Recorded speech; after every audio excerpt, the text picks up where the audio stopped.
And welcome to the Trello video on how I have my ICE file set up. So this is for current clients. This is in case of emergency. This is if something happens to me today, tomorrow, next week.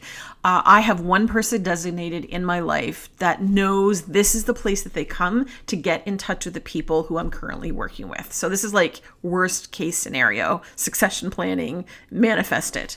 All they really have to do is they have to come into this first tab. So every new client gets set up immediately as soon as I get their invoicing details with a card inside of this Trello board. And really all they need to know is they have to come into this email address. They know that they can just come in here or their phone number and get that information and be able to send them a quick email. Maybe in this case, the person that I have designated is my daughter. My daughter knows, she comes in and she actually knows to come in, get the email addresses and email those people and say, hey, my name is Meg. I'm Krista's daughter. She was, hospitalized on the weekend because she needed to have her appendix removed. And she's going to be out of commission for 4 or 5 days. She just wanted me to let you know in case there were any deliverables that you were expecting. She's probably going to need a little bit more time. She'll be in touch with you in the next couple of days, whatever the email's going to be.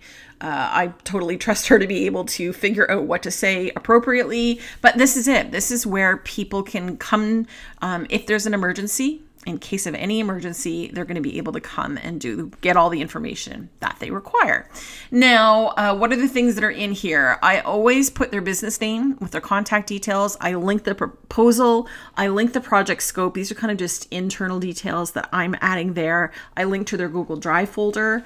I link to invoicing details. So this is where I know, they paid this on April the 9th. This is the invoice number. When I issue the second invoice, it would also go on there. Actually, technically that should be checked because they've already paid it. Unique details to know about the project. So if there's anything in here, I would just add things that I want to know or that anybody might need to know moving forward. What are the current priorities? So what are we working on right now? Like what am I exactly doing? This is updated all the time.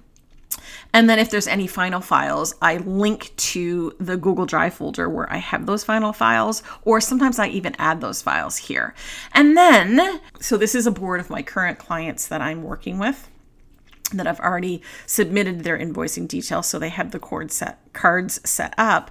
But when a client is finished, so when I'm finished working with a client, they actually get moved off this board and they get taken to the 2022 completed clients board. So I'm going to show you how you can move easily cards between boards. So all you have to do is click those little 3 dots at the top, and then you just click move the list, and you can change the board here and send it to 2022 completed clients, and then click move.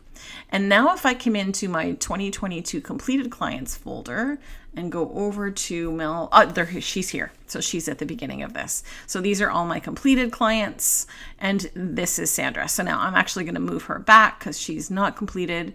So I want her to go to my current clients ICE file and hit move. And then if I go back to that, she's back exactly where she's supposed to be. So that's it. That is how I have my in case of emergency set up in Trello so that if someone were to come in, they would know how to get all the information in order to get in touch with my clients to let them know what's going on. All right, stay tuned for the next video. Cheers.